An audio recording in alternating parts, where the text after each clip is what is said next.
गोरेगाव येथील चौफुली परिसरातील एका घरात चोरट्यांनी रात्रीच्या वेळी घरात कोणी नसतानाचा फायदा घेत 2.5 लाखांचा मुद्देमाल लंपास केल्याची घटना घडली आहे। या घटनेनंतर मात्र गोरेगाव परिसरात भीतीचं वातावरण पसरलंय।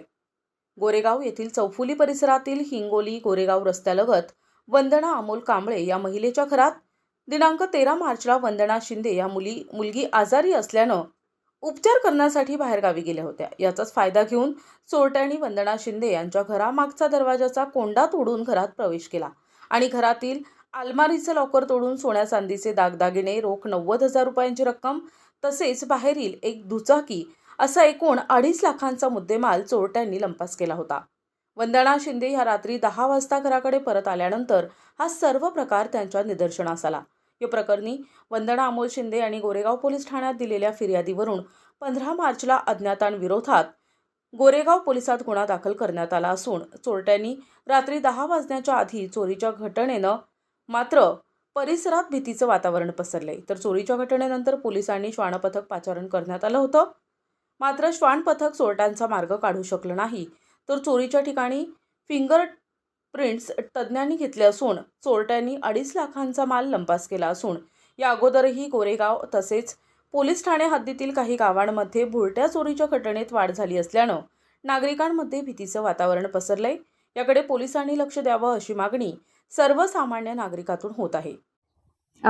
माझं नाव वंदना अमोल शिंदे। दिनांक 13/3/2025 रोजी 7 ते 10च्या दरम्यान माझ्या घरी चोरी झाली। मी हिंगोली इथे माझ्या मुलाला आणि मुलीला घेऊन गेले असता तिथून वापस आल्यानंतर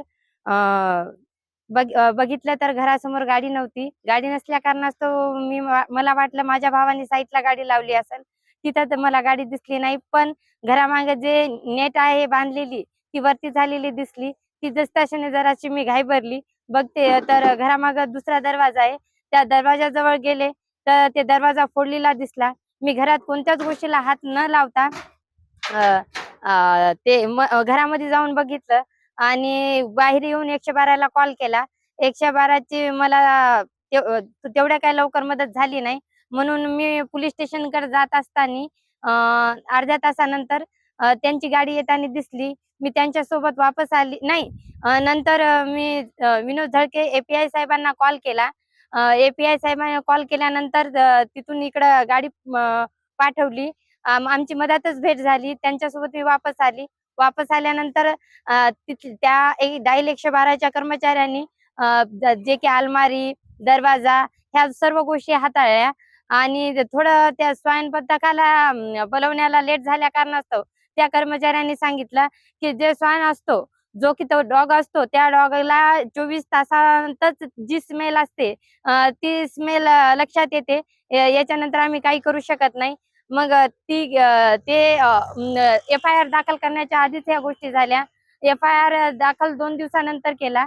2 दिवसानंतर ते FIR दाखल झाल्यानंतर फिंगरप्रिंट वाले टीम आली। त्या टीमनी सांगितलं की तुम्ही ह्या गोष्टी हाताळल्या का? मग मी त्यांना सांगितलं, पोलीस कर्मचाऱ्यांनी ह्या गोष्टी हाताळल्या। त्याच्यानंतर त्यांनी त्यांचे काय त्याची जी प्रोसेस आहे त्याप्रमाणे केली।